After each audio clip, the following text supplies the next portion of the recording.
आत्ताच मी माझ्याबरोबर म्हणजे संदीप भैया असतील, फडभाऊ असतील, देशमुख साहेब असतील, निसार भाई असतील, असे अनेक पदाधिकारी, सामाजिक कार्यकर्ते हे ज्ञानेश्वरी ताईंना भेटण्यासाठी इथं आले होते. त्यांच्या घरी ज्ञानेश्वरी ताईंना आम्ही भेटलो, त्यांच्या 3 मुलांना आम्ही भेटलो. तसंच महादेव भाऊ जे होते त्यांचे वडील, आई वडील, सासरे या सगळ्यांना आम्ही तिथं भेटलो. तसंच सतीश भाऊ फड हे तिथं उपस्थित होते आणि ज्ञानेश्वरी ताईंशी आणि सतीश भाऊंशी बोलल्यानंतर त्यांनी पूर्ण परिस्थिती सांगितली. याची सुरुवात कशी झाली. महादेवराव जे होते, महादेवराव मुंडे हे अतिशय प्रामाणिक सामान्य परिवारातून घर चालावं यासाठी जमिनीचा व्यवसाय करायचे. एक जमीन कुठली तरी त्यांनी घेतली होती, त्या जमिनीसाठी इसारसुद्धा त्यांनी दिला होता आणि ती जमीन इथं असणाऱ्या एका मोठ्या नेत्याला म्हणजे एक श्री कराड नावाच्या एका व्यक्तीला ती जमीन तिथं घ्यायची होती. कदाचित श्री हे वाल्मिक कराड यांचे चिरंजीव असं इथं आल्यानंतर आम्हाला कळालं आणि मग तिथे एक छोटासा वाद झाला. तो वाढत गेला आणि महादेवभाऊ मुंडे हे स्वाभिमानी असल्यामुळे आणि गरीब परिवारातले असल्यामुळे तिथं स्पष्टपणे काही गोष्टी त्यांनी सांगितल्या की आम्ही कष्ट करून जगतो, आम्हाला जगू द्या.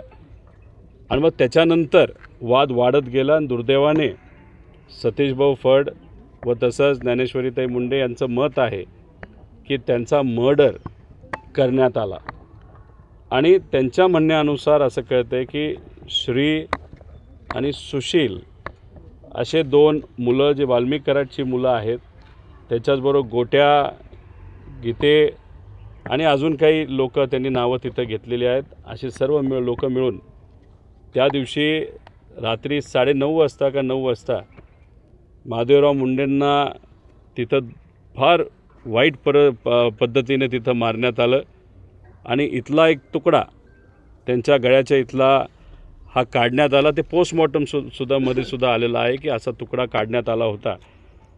आणि मग जे बाणगर आहेत, जे आपल्याला सोशल मीडियावर तिथं दिसत आहेत, जे पूर्वी वाल्मिक कराडबरोबर तिथं काम करायचे पण आत्ता समाजासाठी, लोकांसाठी, माणुसकीच्या नात्याने कुठंतरी ते खरं काय ते लोकांसमोर आणत आहेत. त्यांनीसुद्धा सांगितलं होतं हा जो तुकडा काढला होता तो वाल्मिक कराडच्या टेबलवर नंतरच्या म्हणजे मर्डर झाल्यानंतर 4 दिवसांनी तो तिथं दिसला.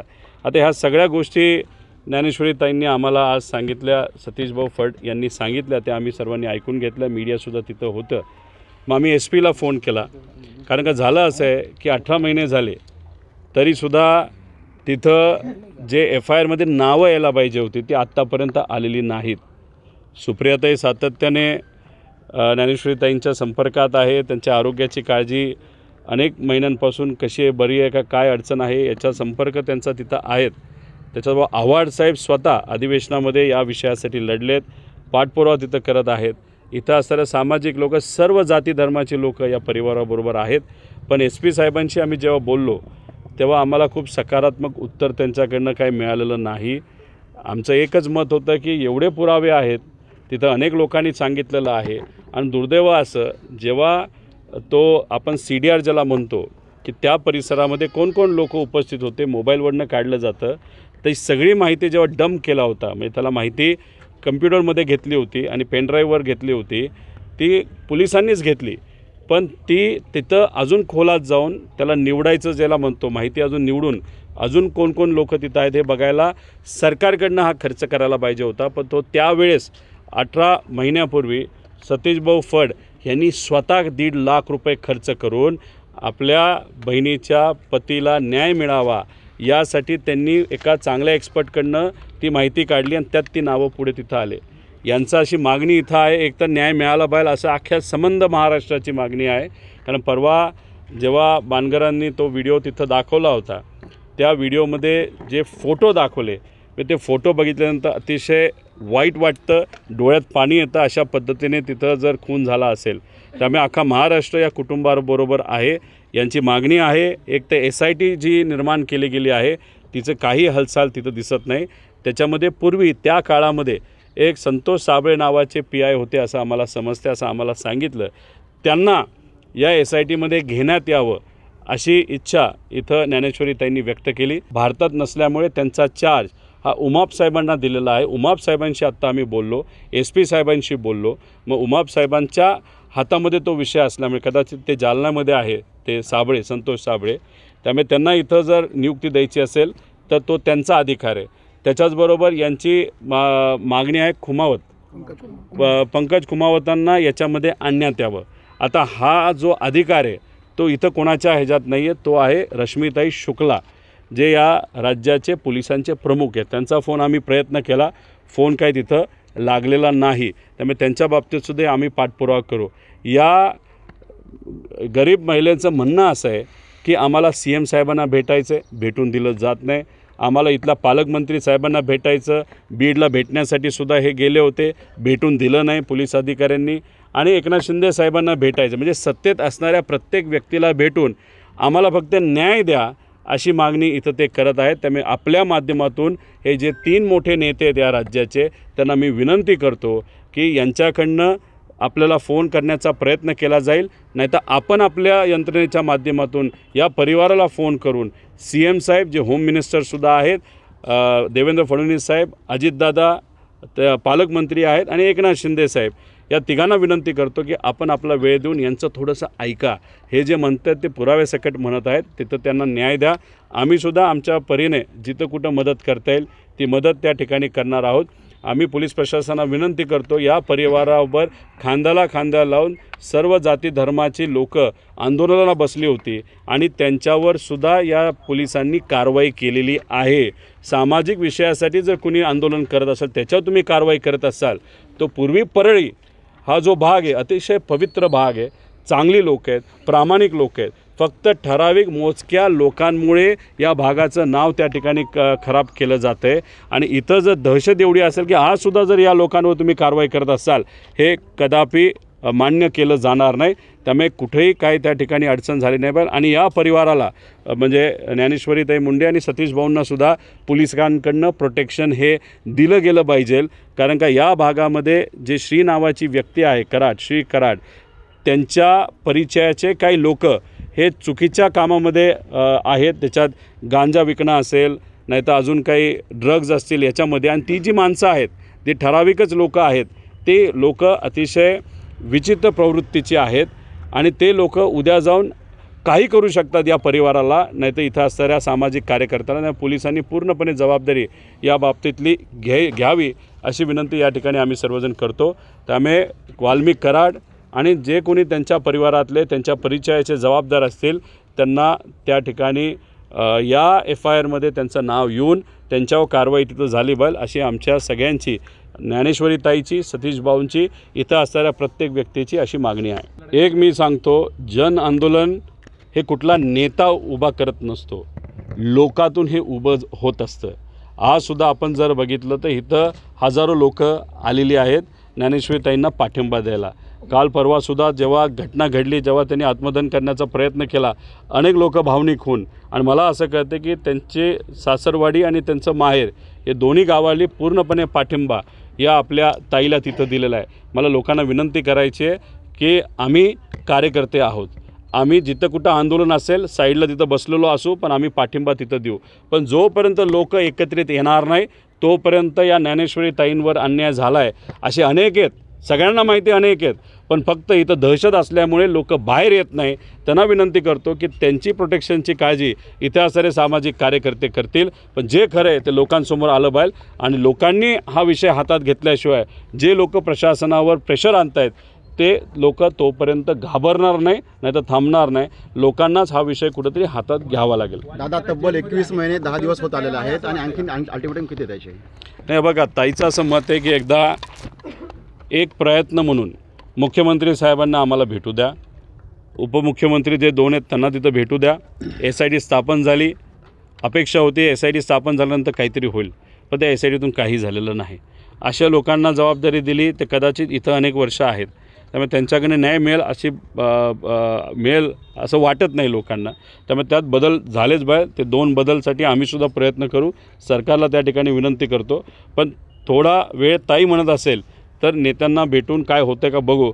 आणि ते नाही झालं तर ताईला पण सांगण्याची जरूरत नाही. लोकच हा विषय कुठं ना कुठे तिथं ताब्यात घेतील, हातात घेतील. आणि एक आहे, आपल्यासारखे मराठी पत्रकार जे आहेत त्यांचे मी आभार व्यक्त करतो की आपणसुद्धा या विषयामध्ये आणि या बीड परिसरामध्ये जिथं कुठं अन्याय झाला त्या ठिकाणी तुम्ही गरिबाबरोबर राहिलात, सामान्य लोकांबरोबर राहिलात, पीडित लोकांबरोबर राहिलात. त्यासाठी मी आपले मीडियाचे सुद्धा आभार व्यक्त करतो. कारण का कितीही कुणीही आंदोलन केलं, कुठलाही मोठा नेता आला नाही तर छोटा आला, जोपर्यंत मीडिया साथ देत नाही तोपर्यंत गरिबाला न्याय मिळत नाही. आणि महाराष्ट्रातली मराठी मीडिया म्हणजे तुम्ही सर्वजण अजूनसुद्धा ताकद त्या ठिकाणी मीडियाची या गरिबाच्या पाठीमागे लावतात. त्यासाठी मी त्यांच्या वतीने मी आपल्या सगळ्यांचे आभार व्यक्त.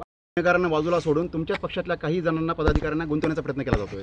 आता ज्ञानेश्वरी ताईंशी चर्चा झाल्यानंतर त्यांच्यावर दबाव होता की त्याच्यामध्ये बबन गीतेचं नाव घ्या, अजून 2-3 लोकांचे नाव घ्या, जेणेकरून त्यांच्यावर ते शेकेल आणि ते जेलमध्ये जाऊन बसतील आणि जेली मर्डर केलं तो बाजूला जाईल.